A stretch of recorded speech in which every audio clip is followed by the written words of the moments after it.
I don't need to work hard to be successful. I don't need to work hard to make money. I don't need to constantly be hustling and grinding and literally working all hours of the day in order to survive. I don't need to do that. You can live in your most authentic truth and live your dream life. The more you are authentic and the more that you are yourself, the more everything will fall in alignment and work out for you. Hello everyone, welcome back to my channel. If you are new here, my name is Kayla. I am a higher self-activation coach, and on this channel we talk about all things self-development, manifestation, and living in your most highest timeline. If that's of interest to you, I would love if you stuck around and subscribed. Welcome to the family. I want to talk about the importance of rest and the importance of why you should be resting if you want to stay productive. I'm gonna tell you my own story about this because I've kind of been going on my own journey. If you ask anybody, my work ethic is like top tier, and I'm not just saying that to boost my ego or whatever. I legitimately believe that because it's true. Any job I've had amazing work ethic. You ask anybody in my circle, I have amazing work ethic. I'm always working, I'm always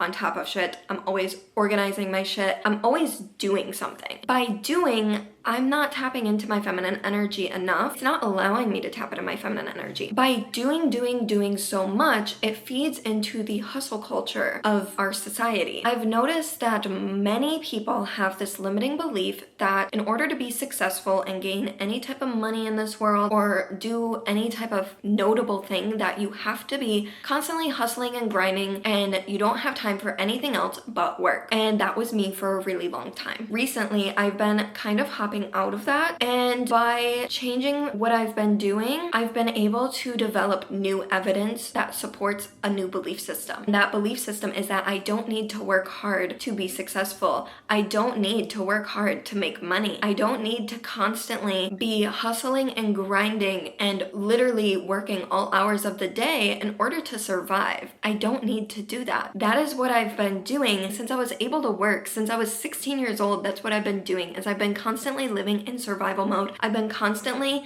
thinking that I need to work 24 hours a day in order to make something happen, especially when I stopped working my 9-to-5 job and I started doing social media full time. I was constantly working more than 8 hours a day, sometimes 12 hours, sometimes all day long to all night long, to be able to live, to be able to sustain a lifestyle that I wanted. I'm here to tell you that you don't need to do that. Recently, I've seen myself fall into that hustle and grind culture again, and right when I was doing that, I got sick. So I'm gonna explain to you how this went down. I had this video that also includes a sponsorship. I make a good amount of my income from this sponsorship, and this sponsorship pays at least 2 of my bills. It pays my car payment and it pays my insurance. I do have a high car payment because I have a Tesla, so it is a little bit up there. This sponsorship covers those 2 things. And in my head, I was like, I really need to film this video so that I can upload it, so that I can get this sponsorship money so that I can pay my bills. Thinking that way is not the way, especially on social media, to grow. I do not like to make videos out of a sense of survival. I really hate that. I don't like where that energy comes from, and I really try to avoid it at all costs. I learned that I was feeling in that energy of survival, and I didn't want to feel that way anymore. I recently went up to New York to pick my cats up at my mom's. If you don't know, I live in Florida, and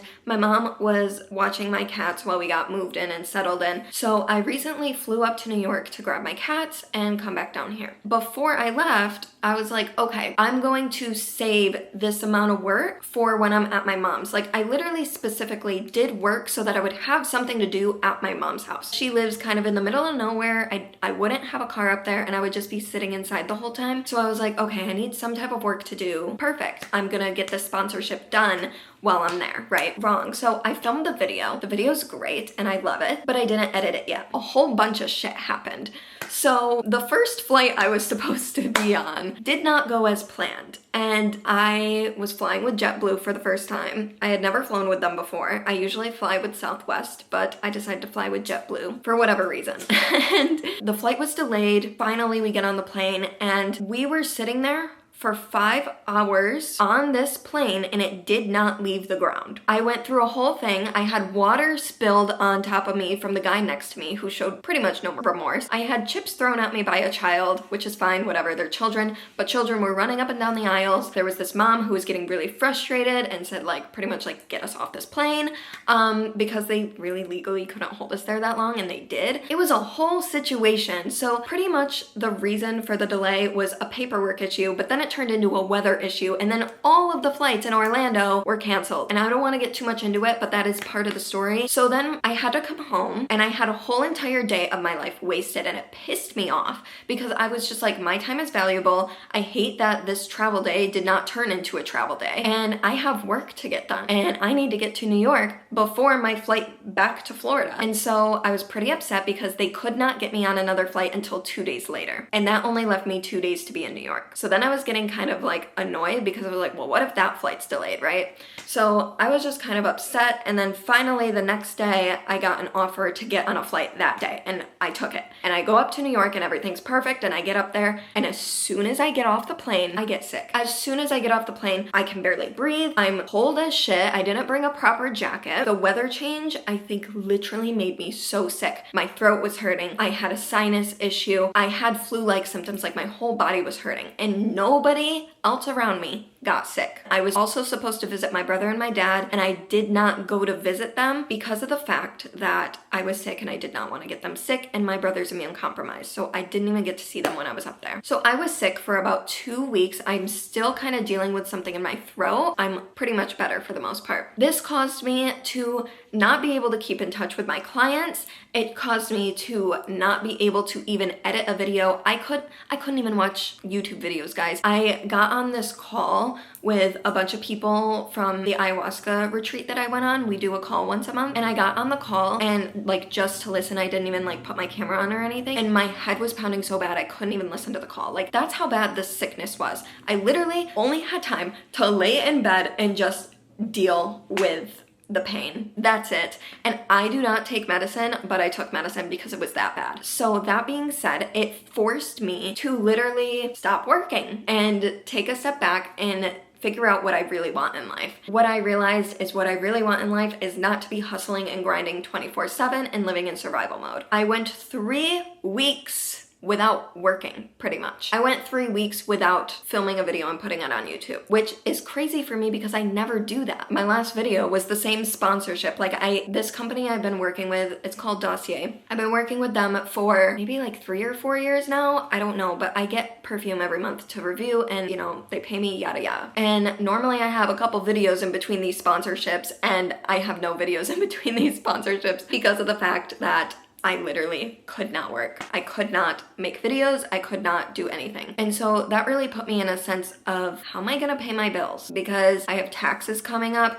I have so much shit to pay for recently. And I'm like, how am I gonna pay for my car payment and my car insurance or my rent or anything really? Because I have not been working, and the only money that like I'm able to get pretty much is my money from meditations, which I do not make like a lot on at all. And then also my coaching, which is like my big source of income, I would say, which is really great, but at the same time worried about money and all this because I'm changing career paths right now, and the majority of my money is coming from coaching. Also, I don't like to be in a mindset of doing the coaching just to get money. Like, what's interesting about it is like, that is farthest from my mindset, and I make the most money doing it, which is so interesting because it gives me more evidence that I am able to do what I love and make money and not have to worry. And so by doing coaching, it really reaffirms to me that I'm able to help people and still earn a living. And this is very new to me because before I was doing things that I really did not like, and I'll talk about that in a different video, but I was doing things that I didn't resonate with anymore. I'll say it, OnlyFans. I was doing OnlyFans, and that was a very big bulk of my income. A very big bulk of my income, and I was so scared to lose that, and I lost it, but I lost it intentionally. I have not posted on OnlyFans in a month, have not really been on the platform. The only time I go on there is to withdraw the passive income that I'm making, and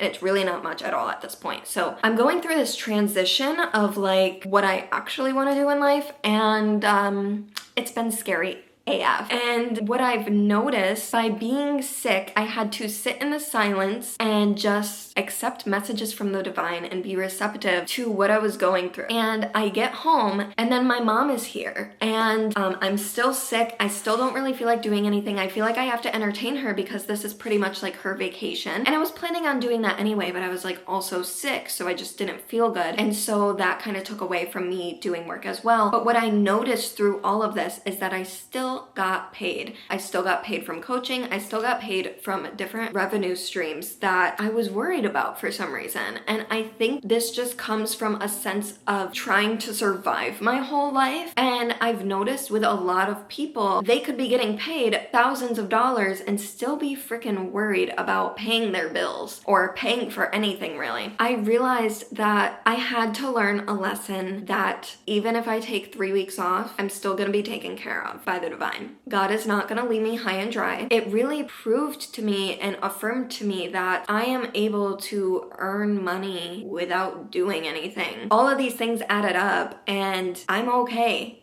Even if I wasn't financially okay, I'm still alive. You have to think, like, if you're not able to pay your rent, are you gonna die? Most likely not. Most likely you're gonna get a late fee and you'll figure out how to pay it eventually. And these are the thought processes that I've had to go through with changing my career path and changing what I'm doing, because it's reprogramming my mind to ultimately notice that me being my most authentic self and doing what I love in life, I get to do what I love and get paid for it and not have to worry. But my mind still worries because that's what I've been trained to do. So what if the reason why you're worrying so much is because you've been trained to do that your whole life and you just have to deprogram it? And what if the reason why you're so scared that you're gonna fail in life and the reason why you're so scared that you are going to not be able to do what you want to do is so that you could tell yourself, I told you so. This is an exact conversation that I just had with my client. Sometimes we have this fear of failing, not because we want to fail, but because we have failed in the past. We have evidence to prove why we might fail again. The simple thought of, well, what if this goes great? But then that kind of hurts the ego a little bit because all this time the ego has been right. The ego has been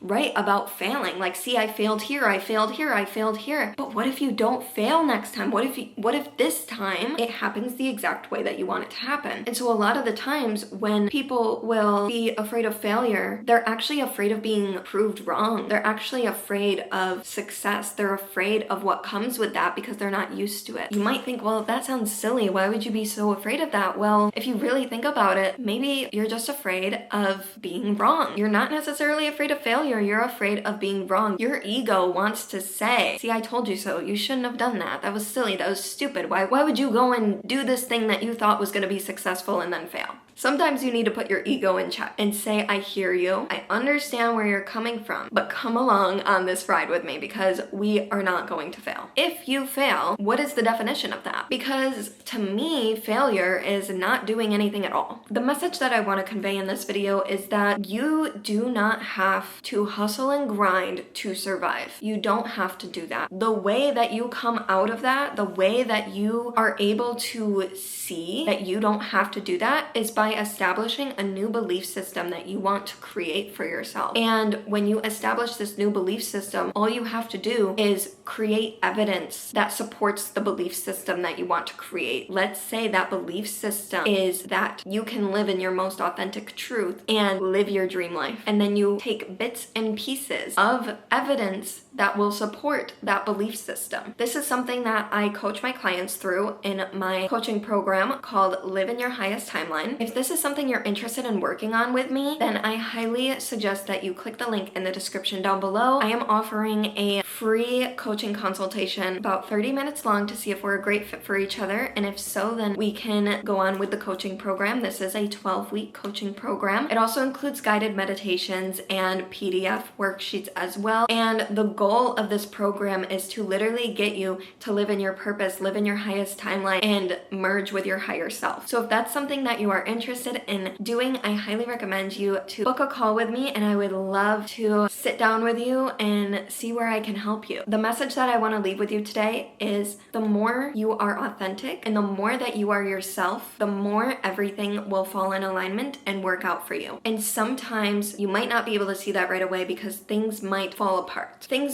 that come from your past might fall apart. You might lose friends. You might lose jobs. But at the end of the day, that is all a gain because you are going to merge with your higher self. You are on your way to living your dream reality. And the reason why things may fall apart is for them to fall together. So I really hope that you enjoyed this video. Thank you so much for watching and tuning in. I really hope that this message resonated with you, and leave a comment down below your thoughts on what I had to share with you today. I would love to hear and connect with you in the comments. So thank you again so much, and I will see you in the next video.